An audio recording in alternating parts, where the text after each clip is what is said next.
宇宙は決して偶然に存在しているわけではない。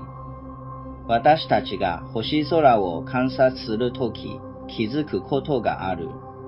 星々は任意に動いているのではない。惑星は軌道に従って運行し、銀河は重力構造に沿って並ぶ。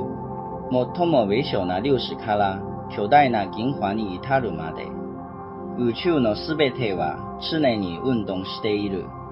しかし、これらの運動は決して混乱しているわけではない。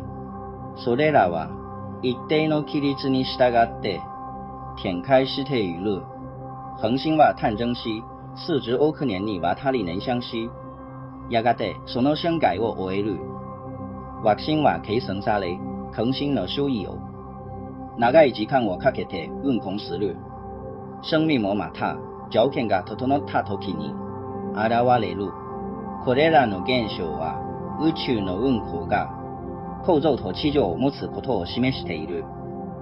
これらの規律は文明に依存せず、宗教にも依存しない。たとえ文明が存在しなかったとしても、宇宙はなおその規律に従い、運行し続ける。このことを理解して初めて、私たちは知ることになる。